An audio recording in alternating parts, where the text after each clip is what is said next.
Okay, so it's Wednesday, and that means you're about halfway through the week. Maybe you've had a fantastic week, and it's just been glorious and sunshine, in which case, thank you for bringing your happy-go-lucky self. And maybe you've had just a garbage week, in which case, thank you for bringing yourself here, and hopefully we'll all be stronger for it. So, Isaiah is a book meant to give hope. And as we're in Isaiah chapter 33, we've been dealing with the subject of judgment, and we're right about a transitional time here with the issue of judgment. We still are talking about some of the bad things, but we've also got some really good things that God is providing on the other side, because judgment with God always is paired with hope, because God judges for the purpose of providing hope. And that's a theme throughout the book of Isaiah. It's a theme throughout the prophets, frankly. It's a theme throughout the whole Bible. Even when you think of the flood, you have God flooding the whole earth, and then what's he end with? Gives you a big old rainbow, doesn't he? And says there's hope on the other side. So that's a theme that we see. So here in chapter 33, after we've dealt with a lot of national judgment, and then we've also dealt with world judgment, how God's very displeased with all the nations, he will talk to Assyria, and he'll say, "Ah, you destroyer, who yourself have not been destroyed, you traitor, whom none has betrayed. When you have ceased to destroy, you will be destroyed, and when you have finished betraying, they will betray you." Now, the context here is, this is the Assyrian nation he's bringing judgment on. And he calls them the destroyer because that's what they do. They are, at the time that Isaiah is writing this, they're the world power that is going through nation by nation and taking people over. They're the destroyer. But he emphasizes here that he's condemning them for betraying, for being betrayers. That gives us some context to the time period that this is probably being written. So if you go over the book of 2 Kings, you get to chapter 18. If you remember, Isaiah is a prophet to multiple kings of the southern kingdom, but primarily who? Who's the guy he spends more time with than anybody else? Starts with an H. Hezekiah. Yeah, Hezekiah. And in 2 Kings 18, Hezekiah is dealing with Assyrian power. And Hezekiah was a very good king, who was righteous, but he was not able to turn the nation around with his own personal righteousness. And Assyria came in, had partially conquered the nation, and had required them to pay taxes. And Hezekiah had stopped doing that at a certain point, and they came in, they said they were going to wipe them out, and then Hezekiah said, no, we'll pay it. And in fact, he went so far to pay it, they had to go into the temple and they had to take the gold off the doors and things like that to pay for the cost. So, good king, but really in hard straits. If you imagine how bad it would have to be for you to go as a godly man like Hezekiah, go to the temple and say, we're going to take the gold off the doors to pay the tax to Assyria. Well, if you read in 2 Kings 18, Assyria, they come and attack anyways. They come and surround the city anyways. So that is probably the time period we're looking at this, because Isaiah is writing here about how they're the destroyer, but they're also the betrayer. Right? Assyria is a nation that doesn't keep their word, and that's probably the context to that. And so here, in verse 2, he says, "O Lord, be gracious to us. We wait for you. Be our arm every morning, our salvation in the time of trouble. At the tumultuous noise, peoples flee. When you lift yourself up, nations are scattered." The answer that Isaiah gives is, as you're dealing with Assyria and they're coming in and they're attacking and causing problems, what do? What's a righteous person to do when Assyria seems to have all the power, all the ability to destroy and wipe you out? They just squish you under their thumb. What's the righteous person to do in that case? You look there in verse 2, we wait for you. We wait for you. You do nothing. That's what you do. You do nothing and you wait for God. which is really easy to say until, your city's surrounded by an invading army. Right? It's real easy to say until the pressure's on you and it looks like there's only darkness at every corner. And so the language of Isaiah 33 is, look at the judgment I'm going to bring on those who cause trouble for my people. And then skip all the way down in Isaiah 33. He talks about all the different things that he will do. And then in verse 17 he says, your eyes will behold the king in his beauty, and they will see a land that stretches afar. So, here's Assyria, and they're coming in to wipe you out. Now, the rest of that history is Assyria doesn't do it, right? They are not successful in that, and we'll read more about that. In fact, you probably read about that in your reading in preparation for class. But it sure seems like they're going to wipe you out, because the northern kingdom, that's what they're doing. The northern 10 tribes, Assyria does wipe them out. So when they come knocking on Jerusalem's door, what's the pattern? They come rolling through nations and wipe that one out, and take that one, and take that one, and take that one, and now they come to Jerusalem, and what do you expect? Should happen to us too. And by the way, Assyria, they're not like other nations. So there have been other great empires, and there will be even more after that, like Babylon and the Persians and the Medes and Greece and the Romans. Assyria stands apart as the most bloodthirsty and violent, history tells us, really of anybody.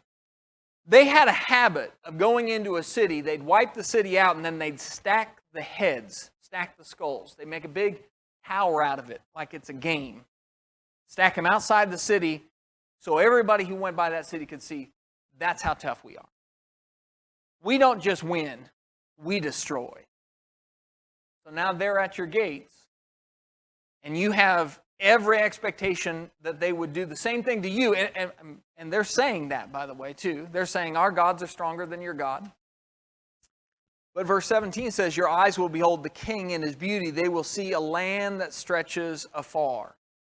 Now, this king could be a couple of different kings. It could be Hezekiah. You're going to see Hezekiah come through this, and boy, is he going to be successful, and you'll get to see him kind of in his radiance on the other side of this.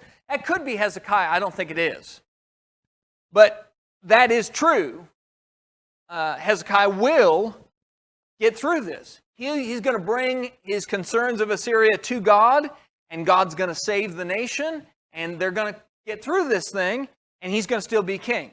So it could be that, but I don't think it is. I think the key to understanding the king that they're going to see here is that second part. They'll see a land that stretches afar. If you look at the southern kingdom, it doesn't stretch far.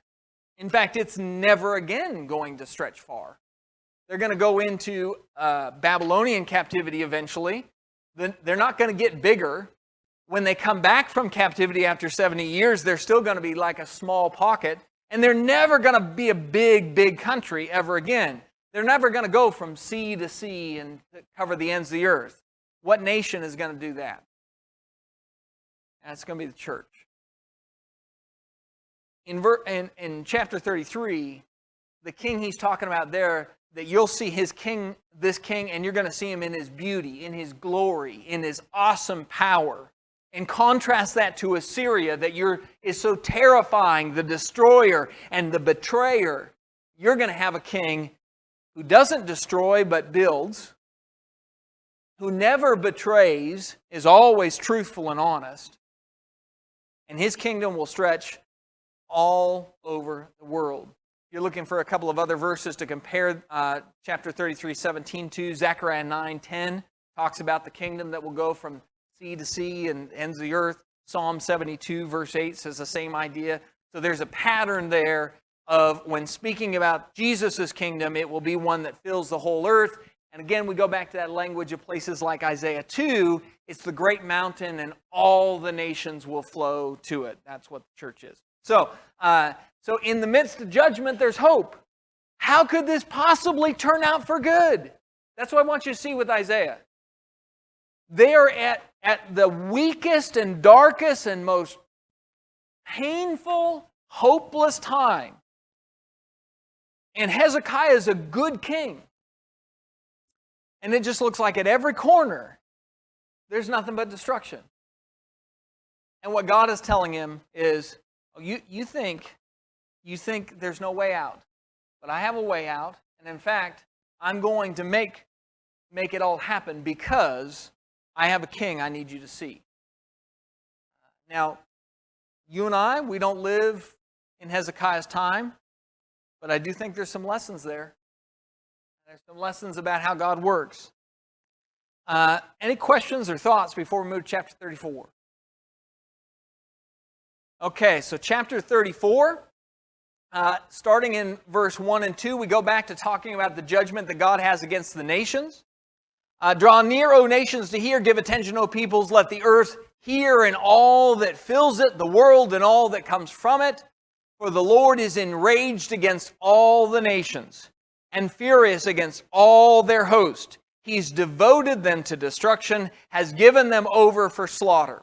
Now, verse 2 in particular, when you see God being so angry at all the nations, again, this is not one specific nation, it's just the whole world. He looks at the whole world and he's just disgusted with it, enraged over it. And he says, I've devoted them to destruction. You could easily take that one verse and just plop it right back in Genesis right before the flood, couldn't you? If that verse were moved over to Noah's day, would it make sense? Now the only difference is, in Noah's day, God was enraged with all the people. He saw all their wickedness and all their evil, and so what did He do? He destroyed the whole earth, right? Is He going to do that this time? No, why not? He promised He wouldn't, right? So there's the key. So now, but He has devoted them to destruction, has given them over for slaughter. What He has said, and we've seen multiple times so far, is that I am going to change things. Now, if you look at world history, one thing that we forget is that it's not always been progress, progress, progress, progress. There are definitely eras where God just says, I'm going to reset things. I remember Jenna and I went to, it was a traveling show up in Canada for the British Museum. And the first exhibit you go to is from ancient Egypt, and they had all these different artifacts from ancient Egypt. And there was jewelry there that I am not embellishing to say, if you saw it in Tiffany's jewelry store, you would have thought it was just modern jewelry. It was so intricate, so carefully crafted, so beautiful, and it was from ancient Egypt. And then as you travel through all these exhibits, you eventually travel all the way through it, and then you get to early American, like Native American art. And you look at Native American bead art, and it was quite intricate. But you look at Native American bead art versus the things that were coming out of ancient Egypt. We have progress, or do we have a step back? See, there are times in history where God says, nope, we'll just set it back. You ever wonder, think about something like the pyramids. How many TV shows have been created trying to discuss how they built the pyramids? It's almost like there's some technology or some knowledge or some expertise that's been lost along the way. That they knew some things that then we lost. Right? You can see the same thing with Rome. There's Roman architecture that they go, we know how to do that with computers. We know how to build that structure with an engineering CAD file, but I don't know how to do it the way they did it without DeWalt power tools. God, in chapter 34, is saying, I'm tired of how the world is going, and I'm going to set them back. I'm going to do something about it. But now He's not going to flood the whole world like He did before. But He's angry with the direction that nations have gone in their prosperity. and in their excess and in their idolatry. And he says, I will not put up with it anymore. And then I want you to turn over to chapter 34, and I want you to go look in verse 8. For the Lord has a day of vengeance, a year of recompense for the cause of Zion. Now, what's Zion? That's Jerusalem, right? Jerusalem. So you have, God says, I have a day of vengeance, and I'm going to give recompense. In other words, there's some payback coming for the cause of Jerusalem. Now, when you think of the cause of Jerusalem, I don't want you to get a small view of it was to save those Israelites back then. What was the whole cause of Jerusalem? Why did God take that little postage stamp of a country and bless it and care for it over all those years and years and years and years? What's the real cause of Jerusalem? Why are they there? It's all about Jesus, isn't it? It's always been about Jesus. And what God is saying in chapter 34, verse 8 is a really big statement. That I will bring vengeance on the nations. I will bring recompense upon the evildoer and the wicked and the idolater for the cause of, and he says Zion here, but I'm going to put another word in that place because Zion represents the cause of Christ. For the cause of Christ.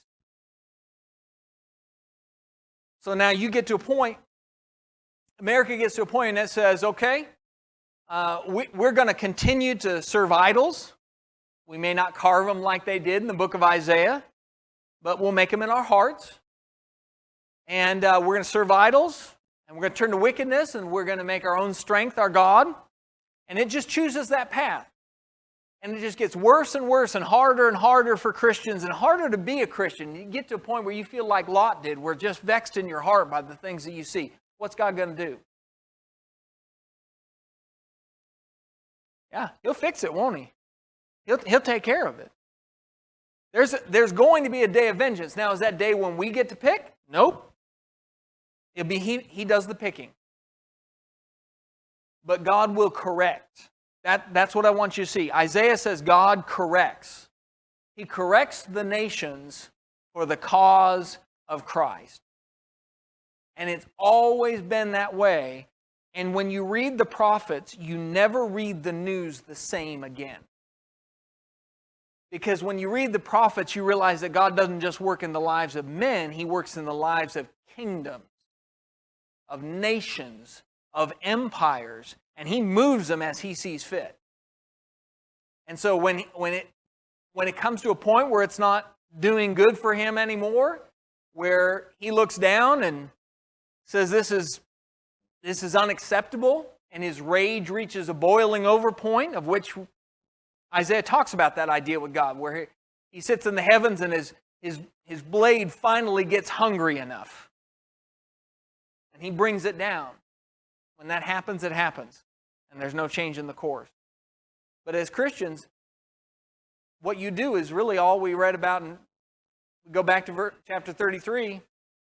It's the same thing that they did back in chapter 33. O Lord, be gracious to us. We wait for you. Be our arm every morning, our salvation in the time of trouble. God will work it out. You just be faithful. That's always been the pattern, and it does, in fact, work.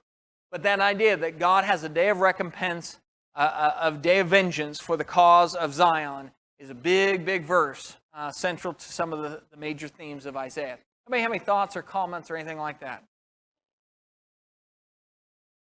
Okay. So, from there, I want you to move to chapter 35.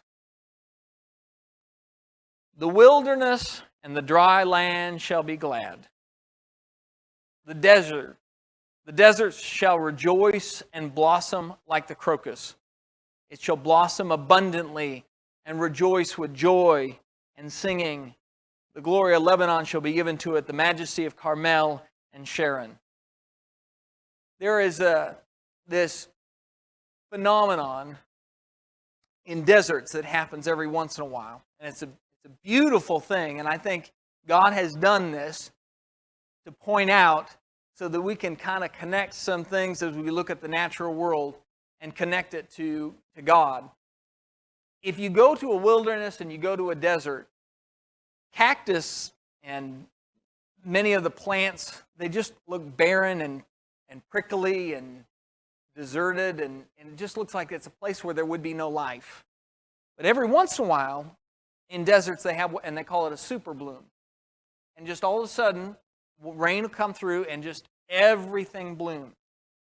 In fact, if you want to, go home and YouTube super bloom, and you'll see there's places in Mexico especially that it's just a phenomenon. It's beautiful. You have this barren wasteland. And then all of a sudden, out of the barrenness comes all of this life and beauty. Now that's what Isaiah 35 is saying. Right now, God has been pointing out judgment, judgment, judgment. I will put up with it no more. I have had enough with wickedness. I am up to here with it, and I will not endure it forever. I'm a patient and merciful God, but I'm also a God of vengeance.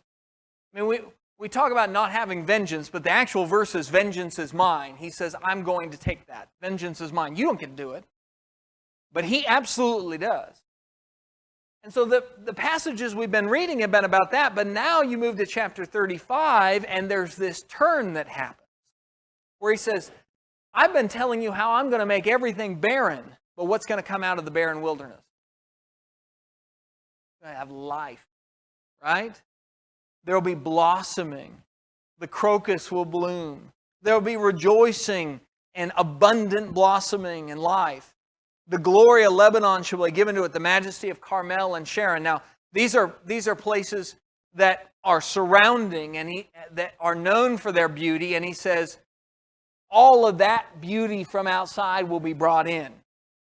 And He's pointing out this, and He says in the end of verse 2 there of chapter 35, they shall see the glory of the Lord, the majesty of our God. You think about how discipline works.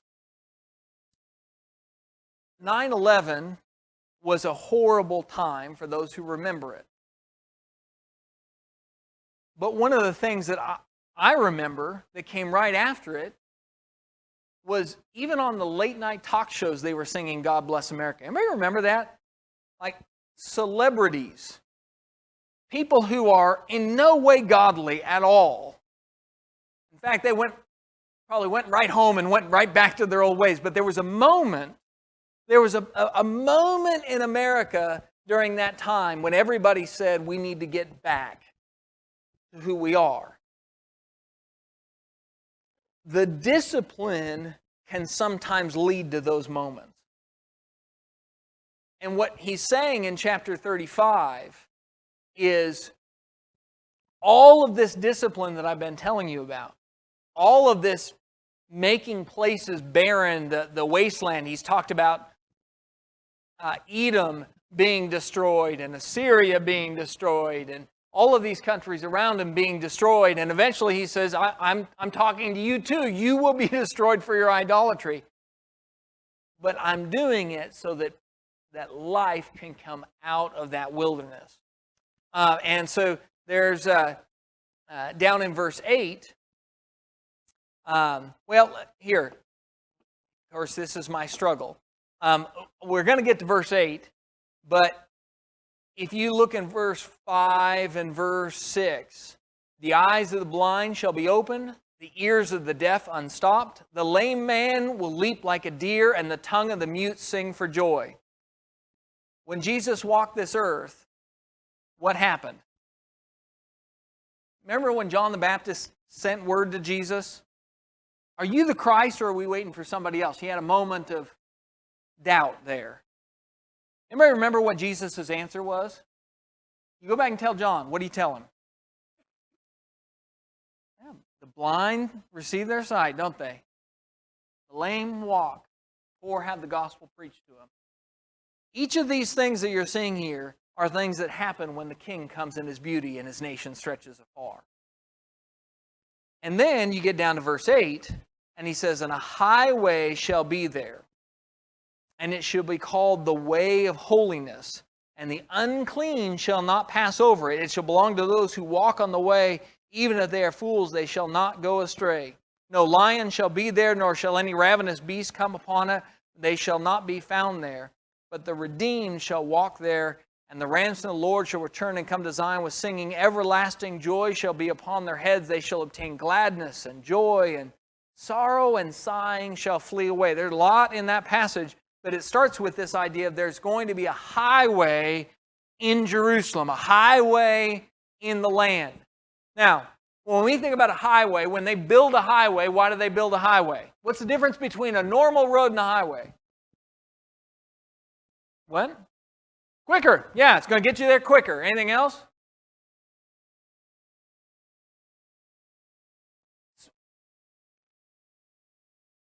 Yeah, higher quality, right? So you're going to get there quicker, higher quality road, right? Less fear of robbers and bandits, right?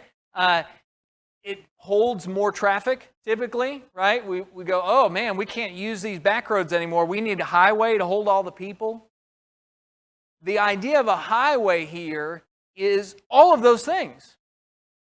There will be a quicker way to God. Remember what Jesus told the Samaritan woman?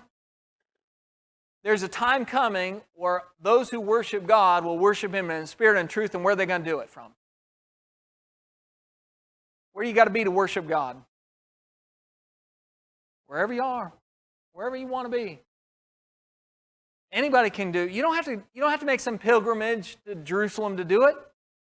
Anybody everywhere can do it. So it's quicker.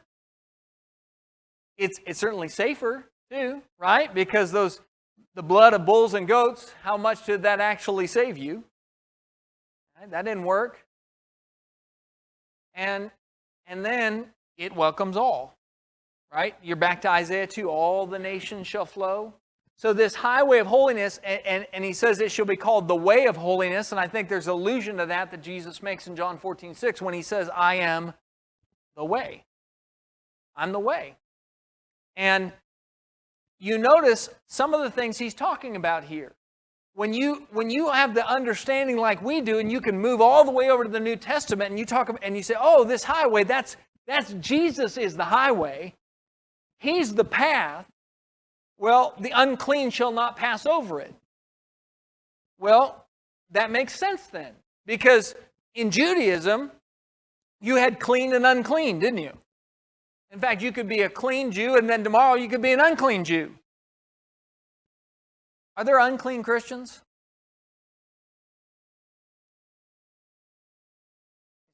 Once you become a Christian, you're clean, aren't you? Right? It's that idea. Jesus even kind of showed that when he ran into people who were unclean in Judaism. What was he doing all the time? A leper, a woman who has an issuance of blood. What would he do to those unclean people? He'd heal them, right? He's showing, look, we're cleaning all this up. And so it's a place where the unclean shall not pass over it. It's going to be a sinless nation. It shall belong to those who walk on the way, and this is one of my favorites because I feel like it really applies to me. Even if they are fools, they shall not go astray. What if you're just like a real knucklehead Christian? As long as you walk in the way, you'll be okay. Right? You just hold to Christ. Well, what if I got lots of problems? What if I'm a mess? You just hang on. As long as you walk in the way, you'll be okay. And so this idea of safety and room for all, it's a beautiful picture. And in verse 10, he talks about them being the ransomed of the Lord. That sure sounds like Jesus, doesn't it? Jesus ransoms us. So we have all of this language here in Isaiah. So all the judgment is leading to the cause of Christ. That makes sense? Anybody have any questions? Any thoughts? Okay. So then starting in chapter 36, we have an account. And I'm going to do what we don't typically do. Typically when you read Isaiah, you get to about chapter 36 and we go, oh, good, some normal for a little bit. Oh, we could just cover some history for a little bit and just breathe because this makes sense. We've been covering all this figurative language. And now, this sounds like a story that I can read and understand what's going on. And I'm not going to give you that benefit. We're going to skip over essentially all of this. But chapter 36 through about chapter 39 covers Hezekiah. And this story is repeated almost verbatim in 2 Kings chapter 18 and chapter 19. And it covers that invasion of Judah by Sennacherib, something that historically is backed up. There are historical artifacts that tell about Sennacherib and his attempts to take over Jerusalem and how he failed in it. And Hezekiah and the fact that he is really in a bind. In fact, the guy for Sennacherib comes up to the gate to explain to them what's going to happen. And he starts to speak in a language that everybody hears. And they say, no, don't speak in that language because we don't want them to hear. And the guy says, no, I want them to hear. I want them to know that if they follow Hezekiah, they're all going to die. He's trying to incite a mutiny against the king, a revolt. And so Hezekiah, he's told, we're going to come in, we're going to wipe you out. The best thing that you can do is just give up. After all, our gods are stronger than your God. Our gods have beaten all the other gods. We went through this country and we beat their gods. And we went through this country and we beat their gods. And we went through this country and beat their gods. Guess what we're going to do to you? We'll beat your gods too.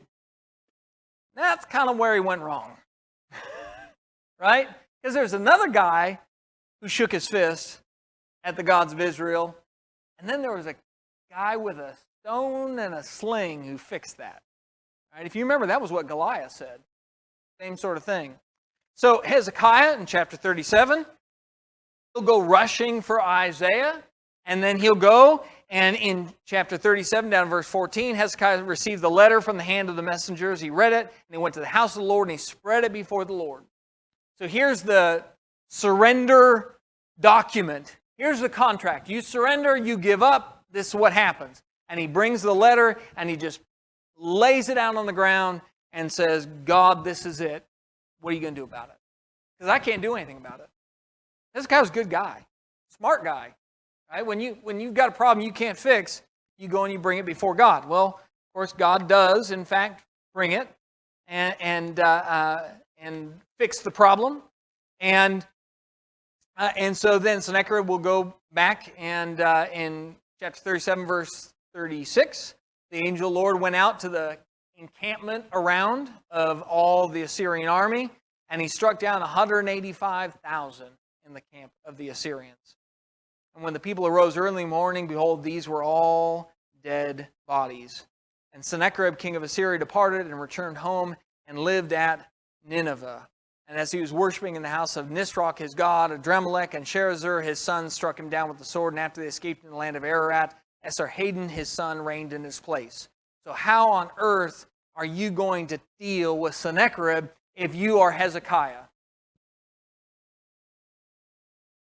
Remember what we read in chapter 33? You got one option. It's one word. Wait. That's it. You wait. You wait, and the arm of the Lord takes care of it. Now, chapter 38 deals with Hezekiah, and he gets very, very sick, and he asks of God to take care of it, and God answers him, gives him a miracle to prove that, in fact, it's true, and he gives him more time here on earth, gives him 15 more years. Interesting fact, I'm not sure Hezekiah should have had those 15 more years. What I mean by that is I'm not sure Hezekiah should have asked for it.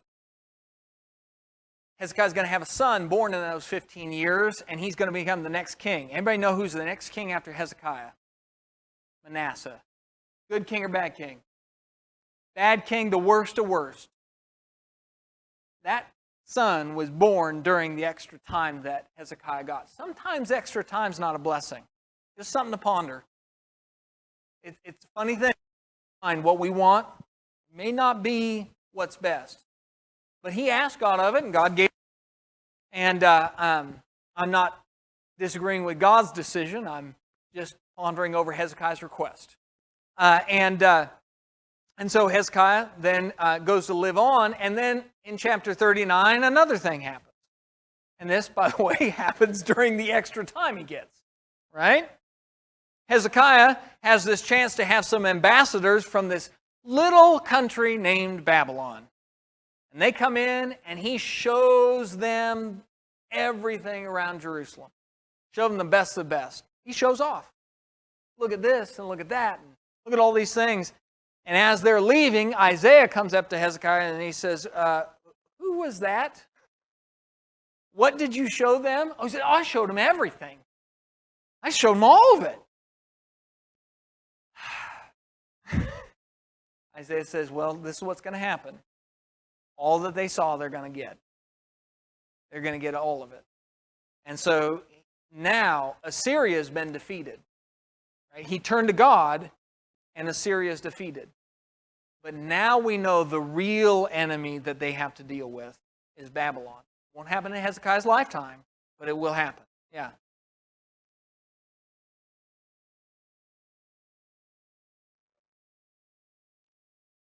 That's right. I think that's an interesting one too.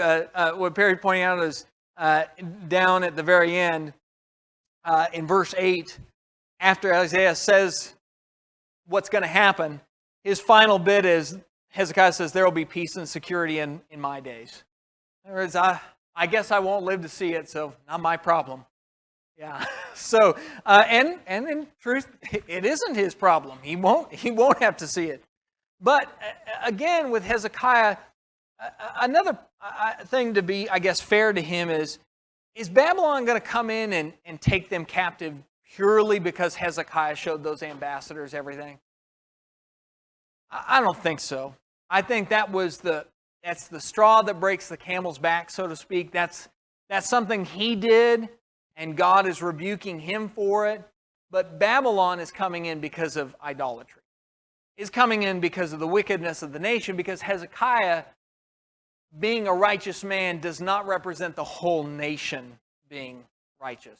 They don't turn back to God. In fact, when Manasseh shows up on the scene and he brings in all this idolatry and stuff, the nation revolts because they hate idolatry and they say, no, Manasseh, no. Is that what happens? It's the exact opposite. They just embrace it. Oh, good. Finally, we found a tolerant guy. Just believes in equality of gods, and we can worship whatever God we want. Finally, we got somebody who will give the party line that we want. That's what we've been looking for, and they all jump on board with it. And if some of that language I'm using sounds vaguely familiar, there's a reason for it, right? There's nothing new under the sun. And so Hezekiah's life gets finished up with that picture of you'll have peace and security in your days, right? But this is what's coming. What's coming is the Babylonian impact. Okay. Next thing, chapter 40. So in chapter 40, he says, comfort my people, says your God. Now remember what just happened in chapter 39? A very uncomfortable thing was said, right? Babylon is coming, and you're going to go into captivity. And so chapter 40 begins with, comfort the people. Comfort my people, says your God. Speak tenderly to Jerusalem and cry to her that her warfare is ended, that her iniquity is pardoned, that she has received from the Lord's hand double for all her sins. Now, this is an interesting statement, double for all her sins. Typically, when you see a term like that, what you would take that to mean is, okay, give me one slug in the arm, I'm giving you two, right? You get double. In this case, it's more likely that double in this case is more like if you have a set of scales and you have one weight over here, how do you get it balanced again?